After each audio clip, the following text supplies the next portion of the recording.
বিড়াল বড়ই ভাগ্যবান প্রাণী। সে আলসেমি করে, ঘুমায়, মাঝে মধ্যে চোখ পাকায়, তবু মানুষ তাকে মাথায় তুলে রাখে।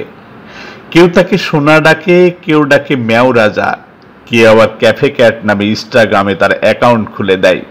বিড়াল পোষা মানুষের কথা শুনে মনে হয় সে যেন বিখ্যাত কেউ, কমপক্ষে এক একটা অঞ্চলের লোকাল সেলিব্রিটি। কিন্তু ভাইরে, সত্যি কথা বলতে কি, মানুষ যেই দেশেই বিড়াল পুষুক না কেন, পোষার কারণটা কিন্তু সবসময় নিজের স্বার্থে। বিড়াল তো কিছু বলেও না, চায়ও না, তার তো চাওয়া পাওয়ার কিছু নেই। গায়ে হাত বুলিয়ে দিলে সে চোখ বুজে গড়গড় করে, তাতেই মানুষ ভাবে দেখো কেমন ভালোবাসে আমাকে। আসলে বিড়াল বুদ্ধিমান, সে জানে গড়গড় করলে খাবার আসে আর মুখ বাঁকালে খাবার যায়। প্রথম যুগে মানুষ বিড়াল পুষত গোলার ইঁদুর তাড়াতে, আর এখন ইনস্টাগ্রামে ফেসবুকে লাইক বাড়াতে। আগে ছিল শিকারী বিড়াল, এখন হলো শুটিং তারকা। পেছনে পর্দা ঝুলিয়ে সামনে ক্যামেরা রেখে মানুষ এখন রোজ বিড়ালের ফটো সেশন করে।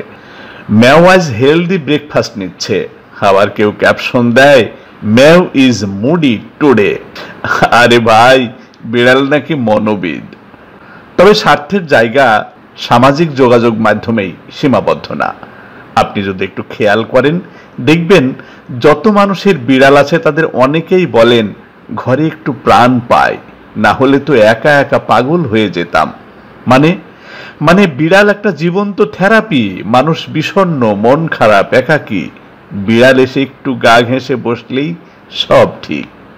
বিড়ালের লাভ আদর, আর মানুষের লাভ মানসিক শান্তি, এক গাদা ছবি আর আত্মতৃপ্তি। আবার অনেকে আছেন যারা বলেন আমি জানোয়ারদের ভালোবাসি, মানুষের মধ্যে কোনো বিশ্বাস নেই।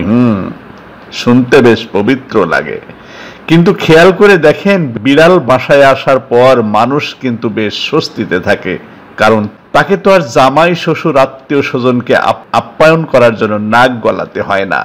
না, বিড়াল থাকলে আত্মীয়দেরও বাড়িতে আসার আগ্রহ কমে যায়। বিড়াল মেজাজি, কিছু কিছু গেস্ট একবার আসলে বিড়াল পোষা বাড়িতে আর ফিরেও তাকায় না। এই যে শান্তির বেষ্টনী, এটা কি আর বিড়ালের জন্য? না, বিড়ালের জন্য নয়, এটা নিজের জন্য। আরেক দল মানুষ আছে যারা বিড়ালকে পুষে সহানুভূতির প্রতীক বানিয়ে ফেসবুকে ছবি দেয়, রাস্তায় কাঁপছিল বাড়ি নিয়ে এলাম। কেউ প্রশ্ন করলে বলে মানবতা এখনো বেঁচে আছে। আরে ভাই, মানবতা যদি এতই বাঁচাইতে চান, তাহলে রাস্তার মানুষদের কখনো বাসায় নিয়ে আসেন না কেন? না না, ওরা তো বিড়ালের মতো নিঃশব্দে তাকিয়ে থাকে না, ওরা তো কথা বলে, চাহিদা রাখে, বিড়াল রাখে না।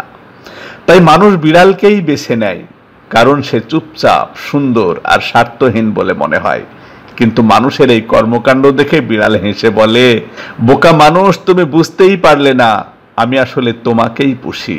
তাই ভাই ও বোনেরা, দেশের ভৌগোলিক সীমারেখা যেখানেই হোক না কেন, আমেরিকায়, বাংলাদেশে, জাপানে, ইসরায়েলে বা ছাগল নায়ায়, মানুষ বিড়াল পোষে, কিন্তু পিছনে থাকে নিজের একখানা নিরিবিলি স্বার্থ। বিড়াল পোষা মানুষ বিড়ালকে শুধু আদর করে না, এটা একটা বুদ্ধিমান বিনিময়ের চুক্তি। মানুষ দেয় আদর, ছবি আর বাসস্থান, বিড়াল দেয় গড়গড় শব্দ, ইনোসেন্ট চাহনি আর একরাশ মনের শান্তি। তবে এই চুক্তিতে কে আসলে কাকে পুষছে, এটা নিয়ে এখনো গবেষণা চলছে। দেখতে থাকুন, ঝটপট ফিরে আসবো। ধন্যবাদ সবাইকে।